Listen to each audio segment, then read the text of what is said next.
Have you been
What's up, everybody?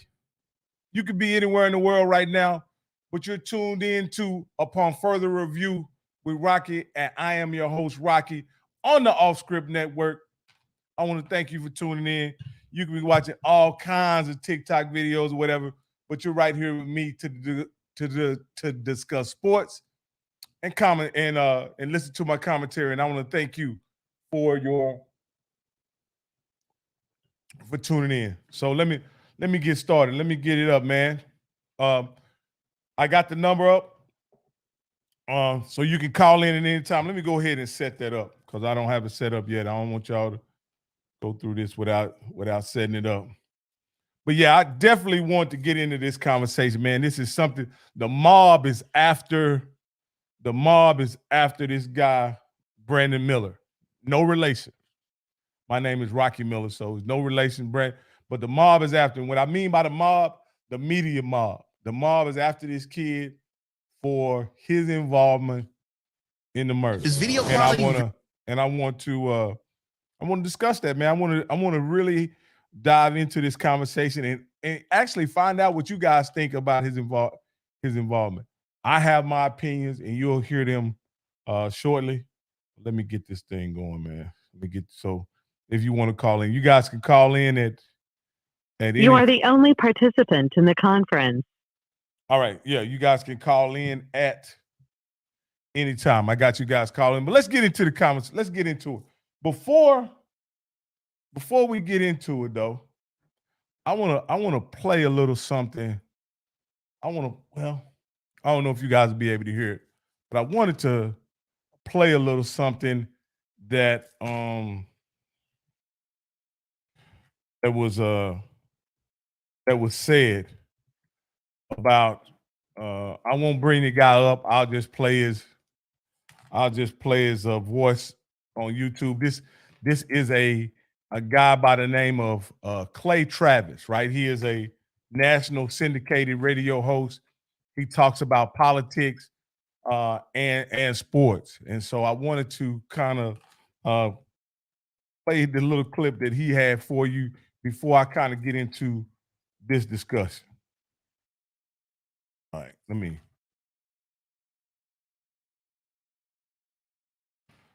Nice. I did, believe it or not, I did have all this stuff up and ready to go. And then all of a sudden, I closed it for some reason. So y'all bear with me, man, as I get this.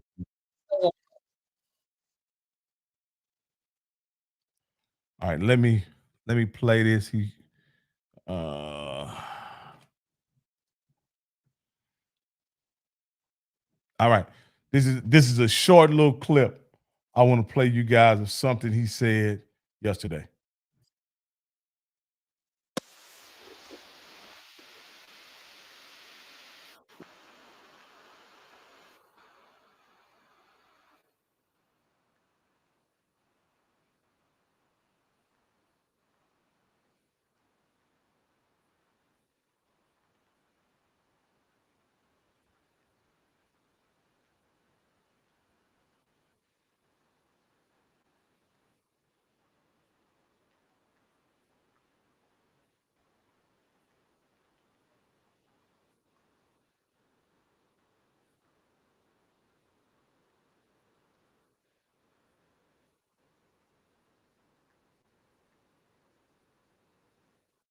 All right. So let's get into it.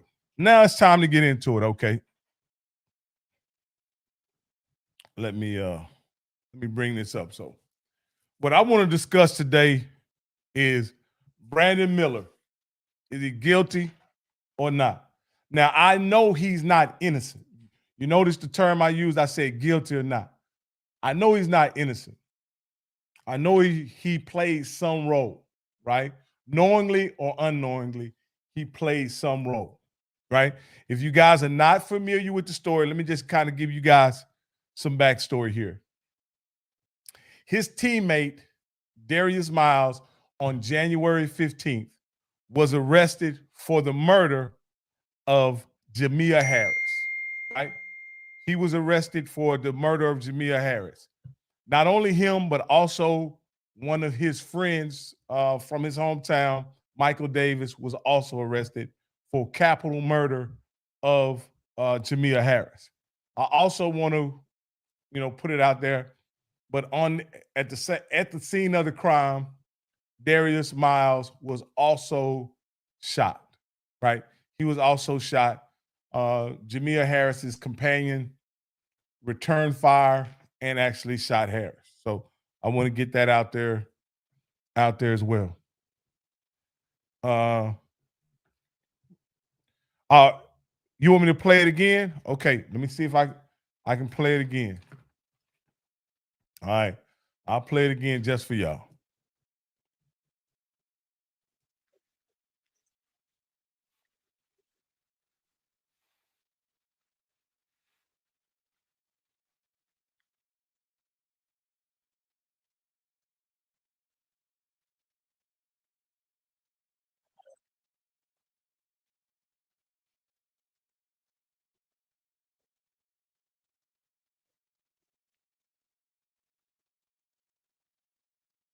Y'all aren't able to hear.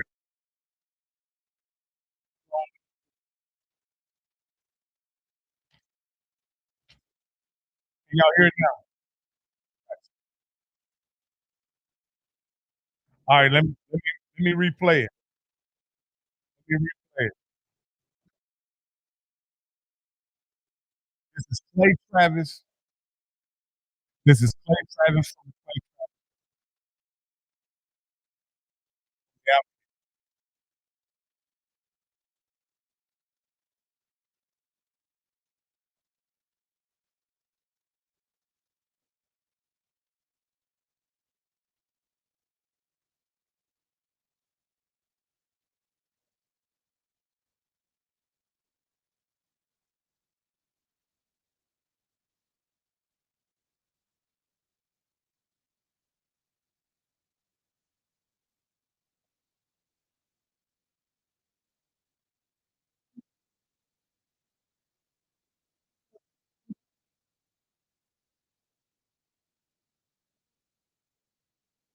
All right.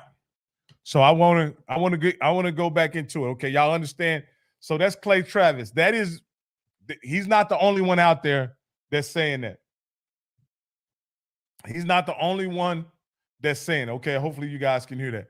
He's not the only guy out there. The mob is after Brandon Miller. Again, Darius Miles, Brandon Miller's teammate, along with his childhood friend, Michael Davis, was arrested on January 15th for the murder of Jamea Harris. Like I said before, Darius Miles was also shot on that day by the companion of Jamea Harris. All right. So let me kind of break down what the situation with Brandon. I've read a number of stories. I've researched this. So what happened was Darius Miles and Brandon took a ride to this Tuscaloosa strip, right? Where they have, I guess, restaurants and nightclubs or whatever. They took a ride together in this strip. Now, Darius Miles got dropped off at a nightclub, right? He had a gun with him while he was being transported to the nightclub. He left the gun in Brandon Miller's car. And then Brandon Miller proceeded to go out to eat, right, with a friend. So they go out to eat, go out to a pizza place, whatever, go eat, whatever. Now, this is where it gets kind of hairy. It's not clear whether or not, whether Brandon Miller knew Darius left the gun in his car. It's unclear whether Brandon Miller actually knew that Darius had a gun on him, right? That's unclear. But he did transport Darius Miles to the nightclub, and then Brandon went ahead and went to go get something to eat. So Brandon goes and gets something to eat with friends, stays there a while, and at about 1:38 in the morning, right, while Brandon is still at this eating place or restaurant, he gets a text from Darius Miles, and he says, "Hey, bring me my joint. There are some niggas out here faking." Well, let me kind of translate that. Best I understand is when he said joint, he sent a text, said joint. The joint means gun. And when they said there's some niggas out here faking, what he means is that there's some guys out here threatening him, right? Now, let me say this. Brandon Miller never acknowledges that he ever received a text. But what he does acknowledge is that he was supposed to come back to that location to pick up Darius Miles. When Brandon Miller arrives to pick up Darius Miles, it seems that Darius goes in the back seat, gets the gun, and short time after that, fire is exchanged, and Jamea is unfortunately murdered. That's what happens. Now, in this situation, they are Brandon Miller. They did an investigation, and it was determined that there was no criminal charge that they could charge Brandon Miller with.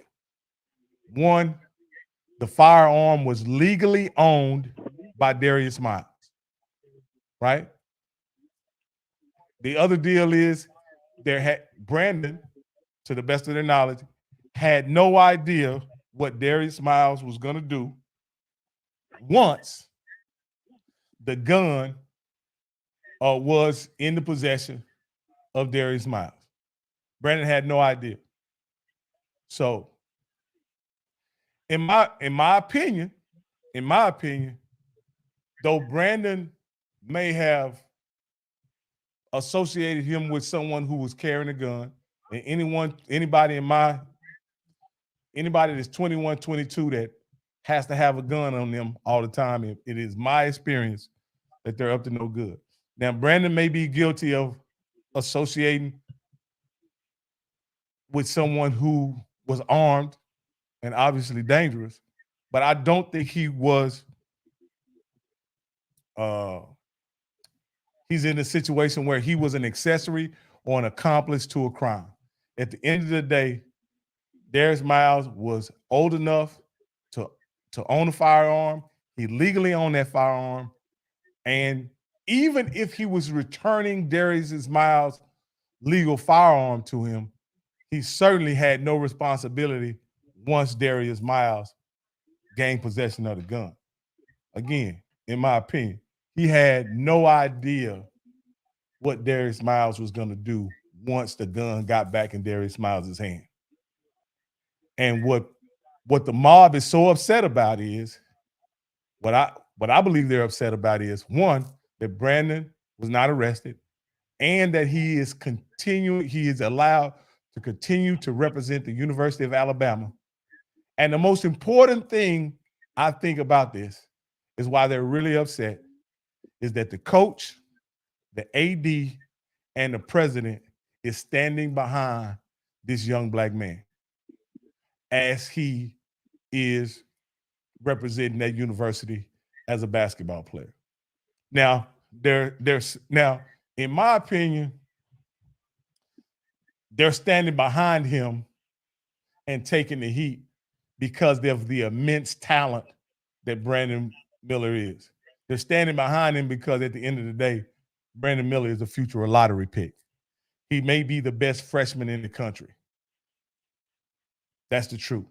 And Alabama has one of the top-ranked basketball teams in the country. They've been ranked either 1 or 2 all season long. And losing Brandon Miles would literally jeopardize their hopes of a basketball national championship. I believe that's why they're willing to take the heat for him. Now, again, I don't think Brandon Miller should be kicked off the team. I don't think Brandon Miller committed a crime.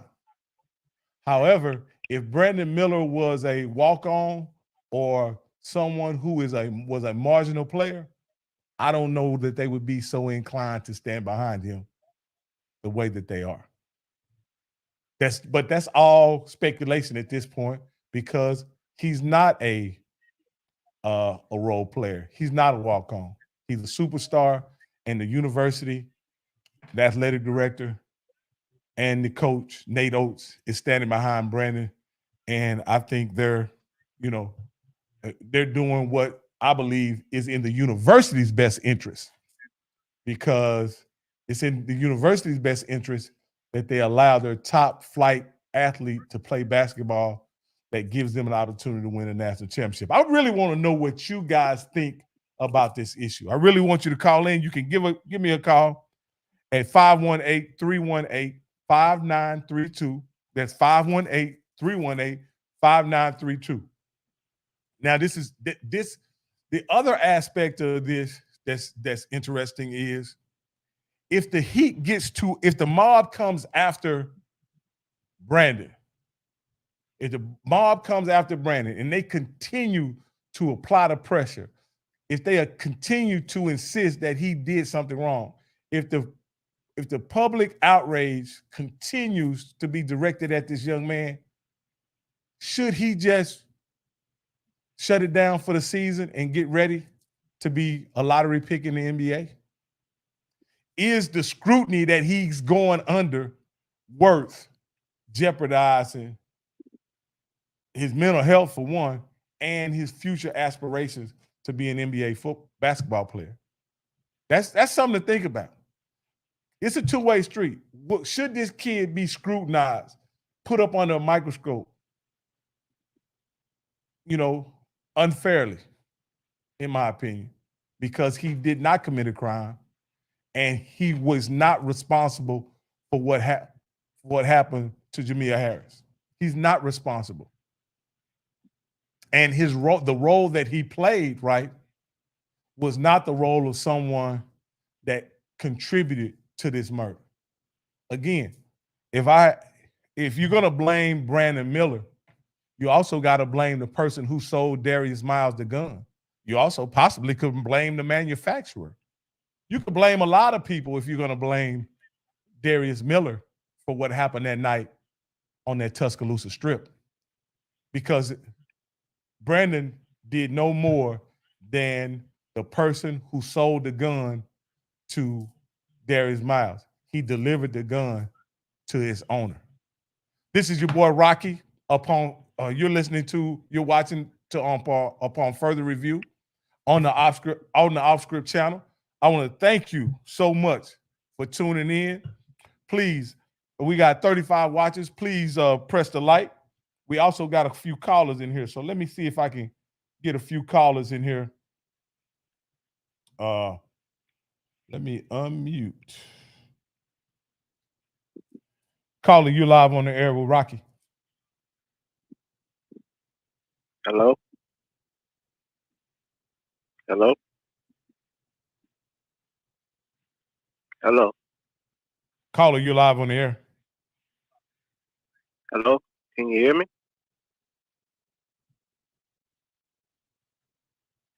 Hello? Can you hear me, caller?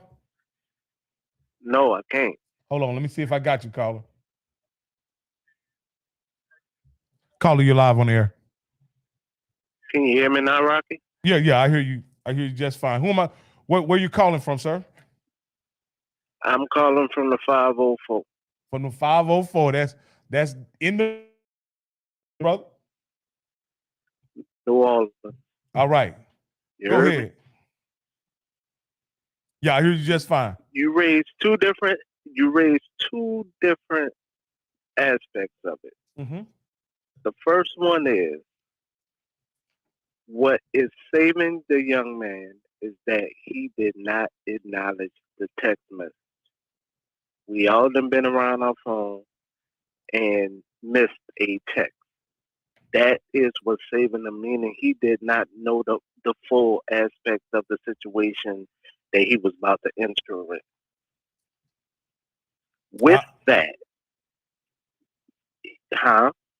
you was about to say something. No, I would say go. Yeah, I agree. He did acknowledge that he knew the circumstances in which he was going back into when he arrived to pick up his friend. I agree. He didn't know the gravity of the situation. Right. Without knowing the gravity of it, that is what's saving him on the legal aspect, so they cannot pack charges on him, which is what most DAs do if the officers don't do it. They just start throwing charges out there to see which one gonna stick or which one gonna make you break. That is what's saving them on that aspect. As far as then him not knowing a firearm was in his vehicle. Without knowing that, what if he would have got pulled over and they would have found the firearm? You still cannot charge him on a firearm if the firearm is not reported stolen or nothing is wrong with the serial number. So that is what's helping him on that aspect. Well, I know it's not illegal. You know, every state is different. So it's not illegal in the state of Alabama to possess a firearm, right? So you're absolute, you're right about that. Other than for New York. Yeah. Other than for New York. Yeah, in Alabama, it's not illegal to possess a firearm. I've heard now. Right. I'm not a lawyer, so I wouldn't know. I've also been explained that it wouldn't have been legal had he been stopped. Just what you're saying. If he gets stopped by the cops, they for some reason search the car, find a firearm, and he knows who the firearm belongs to. They say he wouldn't have been in trouble even under those circumstances, either. He said the worst they could have done the worst they could have done was confiscate the firearm and have the actual owner come and pick up the firearm. Like that's the worst that would have happened, because they wanted. Well, they would have taken the firearm and then given him a written citation, which is a catch and release charge. But but he wouldn't have went through processing. Okay. They still would have gave him a citation for it, but they would not have taken him down to booking. So that's the difference of it. But this is what I want to ask you, Colin. is Okay. his outstanding ability to play basketball also, keeping him in good favor with the university Is that and the why they basketball backing team. him? Is the question? Yeah, Is yeah, is yeah, that why yeah, they backing him? yeah. It's all about the money, regardless of the fact. Because why did they recruit him? They recruited him because they know he can bring marketing dollars to their institution. But we all we They all have their own lawyers. we all know They- we all know that sometimes under severe public pressure, right? Even when they can support and probably should support players and coaches. Sometimes they separate themselves from those players and coaches because they don't want to withstand that It is not no public sometime pressure. in Alabama. It is not no sometime in the South, Rocky. I'm sorry. It's not no sometime in the South. When a white institution back a player, they make that decision in the beginning with the evidence that they have. Unless something else comes out, they're not going to change their perspective because their backers they done already brought this up to their backers and their donors. They done had that meeting behind the closed door before they decided to stand up there as a defensive front for him. So are they going to back him? Yes, because of the evidence and everything that they have. Now The public, we we can be mad all we want, but we was not in the situation. The one who did the situation should be the one that we're mad at. We can't be mad at the institution for and a, a young man who had nothing to do with the overall situation. So he had nothing to do with the crime. He did not. He's not an accessory to the crime or accessory after the fact. Is basically what I'm getting at. yeah, I mean, If that makes sense. I completely agree with completely agree with you, but there have been guys released or for much less. But what kind of bothers me, Colin, maybe you say from the South or whatever, but this situation occurred not in the South. But I don't know if you remember in the summer of 2020, there's a young kid by the name of Kyle Rittenhouse that drove from Wisconsin to Minnesota with a AR-15. And Why wasn't his parents charged? again, that's what. Where are all these people that were defending Kyle Rittenhouse?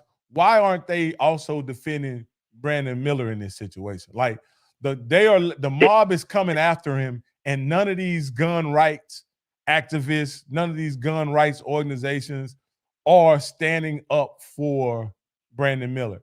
He's just Well, being attacked over and over again for what is in my in, in my opinion, no involvement in the okay, crime. but yes, back up for a sec. Okay.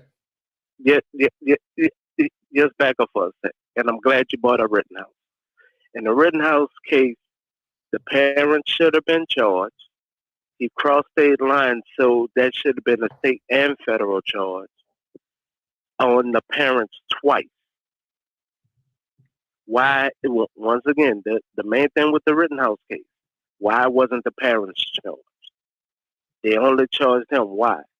Because the NRA was willing to speak up for the parents, but the law was broken twice because he was a minor. He was 17. He wasn't supposed to have a rifle. He didn't just have a firearm. He had a rifle. But the That's same the but difference. my well, I but my point is the same people that were championing Rittenhouse and said that it's my right. It's my right. It's his right. He can have a gun. It's a right. It's his right. The same group of people that were fighting for Kyle Rittenhouse, those very same people are going after Brandon Miller. And Brandon Miller did not kill anyone. He did not fire the weapon. And for all the evidence points to the fact that he did not even have any idea what Darius Miles was going to do with the weapon once he got in his possession. Understandable. So when why has aren't the those NRA? Go ahead. But and I'm about to answer your question. And I'm sorry to cut you off. I just don't want to take someone else's time who's possibly calling in. When have the NRA ever spoke up for any minority that do not go against their own ethnic background? Name me one time. I don't know, and that's what I'm pointing out. There aren't anybody in the gun rights community that is going out and trying to defend the rights of Brandon Miller. They are actually piling on. No. No, I'm sorry, Rocky. That's the part you got to work back. We do have black organizations for gun rights. Most of us are not a part of them. This young man does not have a firearm, so he's not a part of it. So how can you ask an organization to speak for someone that's a non-member? It can be his right, but it's a non-member. This will have to be more of a civil or constitutionalist person that will have to speak up more for this young man. But don't you understand how his just mere delivery to someone who is a legal gun owner, how instrumental that is into guns rights? Like returning a gun to someone who actually owns the gun, how they're trying to implicate his involvement in the murder just by simply returning the gun to his rightful owner. I agree. I agree. I have 3 firearms, 1 rifle. But and that's what I'm getting at. But I'm also a member of a minority organization. I'm not a part of the NRA. I seen when I went through the classes, the NRA does not speak for any minority. They only speak for corporate donorship. They do not speak for the average gun owner. If Miss Betty on your block right now, you've been knowing Miss Betty all her life. I'm just saying something happened. Now you find out Miss Betty had a firearm this whole time. With Miss Betty being a minority, the NRA not going to speak up for her. But if she's a part of another organization, they come in. They come in mainly because to show unity and to educate people up on the laws. This is where I kind of get upset, where we don't educate each other on the basic rights to know what the other rights are that we have. And so it is a catch-22 or a double-edged sword, because the school is backing him and he doesn't really know his rights. He can't even speak for himself when it comes to the reporters because he don't know what the amendments are. Yeah. But and again, he is in a tough situation, I think, if he were to speak, because he's not the gun owner. He is simply the guy who the gun owner was riding with, and the gun owner left his personal property in his vehicle. I don't think he has any. I play this in my head. He has no criminal responsibility. Yeah, he has no. He has no responsibility. Yeah, he has no responsibility. And that's why I say it would be trying to exactly the same as trying to hold a cashier who sold the gun responsible. That's what it seems to me. It would be the same as trying to hold a cashier who sold a gun, or Academy, or Dick's, or whatever retail outlet he went to and purchased the gun. If you can't hold those guys responsible, certainly you can't hold Brandon Miller responsible. And that's how I see it. Well, here's the thing. Regardless on if the firearm was sold or not, it could have been given. Mm-hmm. Okay. They, unless, and this is mainly in 49 states. New York is a tricky one because they hopscotch over the firearm law so much. Mm-hmm. Unless it was reported stolen, let me say that again. Unless the firearm has ever been reported stolen, it doesn't matter. Meaning, Rocky can come by my house right now. I could give him my 40 or my 9 or my rifle. And as long as I don't ever report it stolen, Rocky is fine. Rocky could have gave me $2. Doesn't matter. As long as that firearm or rifle is not reported stolen, it doesn't matter. Now that's firearm law. Now Texas had to get tricky and Alabama had to get tricky because they do all these gun shows. Yes. And they was selling when they started selling modified firearms or modified rifles. Now that's a different animal. But we're talking about a firearm, so I'm gonna keep it to a firearm. Until it's modified, it doesn't matter. I can give it to you. Now, if you do something with it, then I'm held liable. Okay.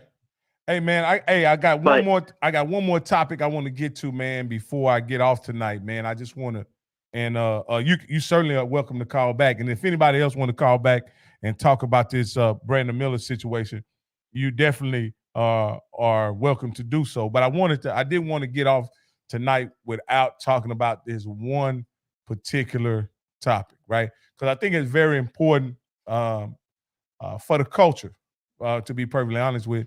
And I want to get to the point.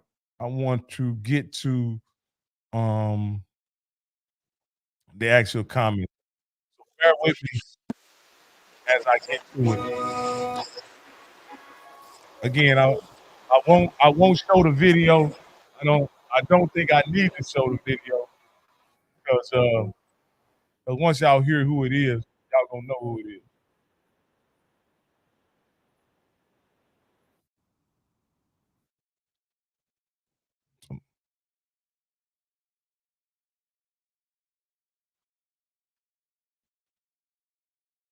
Let me see. So listen to this. I want y'all to listen to this. So this is Coach Prime. This is Coach Prime right here doing an interview during the Super Bowl weekend with Rich Eisen. So I want y'all to just listen to this, about a minute clip.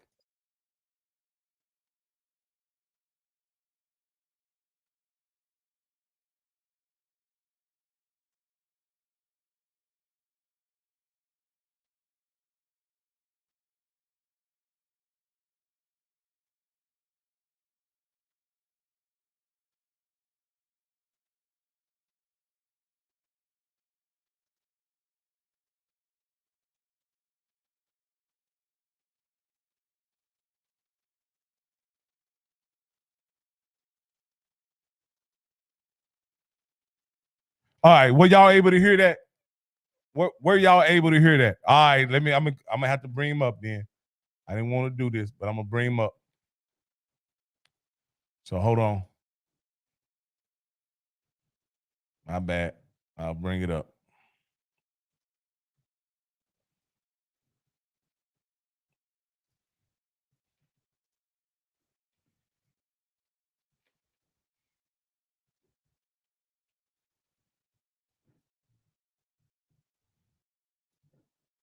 Quarterback is right now. By talking to him now that you're seeing more and more and more. We have different attributes: smart, tough, fast, disciplined with character. Yep. We're looking at now quarterbacks are different. Yeah. We want mother, father, dual parent. Mhm. We want that kid to be 3, 5 and up because he got to be smart. Mhm. Not bad decisions off the field at all, Mhm. because he has to be a leader of men. It's so many different attributes and what we look for when we see a quarterback. And you would love a coach's son. Somewhere that the coaches coached him, and I'm not going down my road. I see you smiling because I know what you. I know who your quarterback is He's right talking now. about my son. I didn't just build a template for my son, but that's what really we look for in quarterbacks. Different positions are different. Like O lineman, I look for dual parent homes, Right. a strong father that they adhered to, Right. Smart kid, at least 3 and above. You're also describing Hurts. Yeah, as tough. well. I mean, Hey, Physical. I mean, good. offensive lineman. Y'all hear Defensive that? lineman's totally opposite. Are y'all able to hear that? what do you mean? Single mama. Let me know if y'all can hear that. Trying to get it. He's on free lunch. I mean, I'm talking about just trying to make it. He trying to rescue mama. Like mama barely made the flight. Trying to get out the mud. And I want him to just go get it. It's a whole different. Yeah. All right. So what do y'all think about Deion's comments, right? About how he said on one hand he looks for dual parent homes for when it comes to quarterbacks and O linemen, and then when it comes to defensive linemen, he looks for single parent homes. Almost describes what you would call a broken home, where they trying to get it out the mud. He wants them hungry and almost desperate in nature, right? So what I want, these are the, when I hear him say that, it bothers me. It bothers me this. And I'm a Prime fan, man. I'm a Prime guy. I've been a Prime fan since 1990, man. I've been a Prime guy. I like the way he. Anyway, hold on. I've always liked his bravado. I like the way he speaks out. And for the most part, I've liked the way he's represented himself as a father and for the most part as a coach, right? But in this particular situation, I think he is leaning into stereotypes that will be used by coaches who are not black to discriminate against players, not only at the college level, but I'm talking about players at the youth, middle school, and high school level. Because there are a lot of really talented kids who may play any position. And they may come from two-parent homes. They may come from a single-parent home. And they should be evaluated based on their ability to play football, not based on their circumstances. And that's troublesome to me. And again, you can talk about stereotypes. We can discuss stereotypes, but when we depend on stereotypes, when we systematically implement stereotypes in order to profile people, we begin to be unfair in our assessment, in our evaluation of people. Because each individual person is so different. And you cannot look at the fact or whether they came from a single parent home or a dual parent home and assess their ability to play based on that. And so I just think because then if you buy into those stereotypes, what other stereotypes are you leaning into? I think each kid, it's very difficult to get a college scholarship. And I think each kid should be evaluated on their individual ability and their willingness to work hard and their ability to learn and put forth the effort into becoming the best player they possibly can. You should not judge a young man based on his circumstances that he came out of. He has no control of that. You're literally judging him on something that he has no control over. He has no control over the fact of whether his mother and his father stayed together. He has no control over the fact what his socioeconomic situation is as a child. He has no control over that. And to judge that and to judge a kid based on that is shameful in my opinion. And I'm not disappointed that it's not surprised that those things are being said, but what's surprising to me is that they're being said out loud, and with him not understanding how that can affect other players, man. Being the great coach and player that he is, man, his words carry weight. His voice speaks volumes, and he should never put black people or any kid for that matter in a position where where he endorses any type of discrimination at all. And when you judge a kid on their circumstances rather than their ability, you're being prejudiced, man. Let me look at some of these comments. He says, my sister sent this to me yesterday. I wouldn't have said it out loud. Well, again, I of course, I wouldn't have said it out loud. I think that, it's like this. With every good lie, there's a little bit of truth to it, right? With every good lie, there's a bit of truth. And the same thing with stereotypes. With every good stereotype, there is some truth to it, right? Is there a certain stability that two-parent homes provide for a child to make them well-rounded, right? And provide them with the necessary resources to develop to their full potential? And that could make them a better quarterback or the best player they possibly could be? Absolutely, right? Absolutely. But does it guarantee anything? Absolutely not. It does not guarantee anything. Does a guy who's hungry, who's desperate, does he tend to work harder? Is he incentivized to work harder to get his family and out of that circumstances and situation that they may be in? Absolutely. Absolutely. But I know a lot of people who are in very desperate circumstances that are not talented enough to work themselves out of their situation. They don't have the ability to.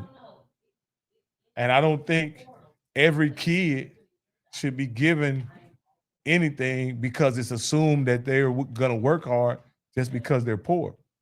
And that would be the same thing if a kid is a defensive lineman and he comes from a two-parent home and you say, I don't want that kid right there. He's big, he's strong, he's athletic. But he doesn't come from a single-parent home. He's not hungry enough. I don't believe he's hungry enough. That's discrimination by definition, man. Hey, well, I'm done, man. Hey, I want to thank everybody who stayed with me this entire this entire 50 minutes, man. I want to thank you for tuning in. We're going to have much more content. We're going to continue to grow and develop. And I just appreciate the opportunity that Scotty has given me, man. Much love, everybody. And I'm out.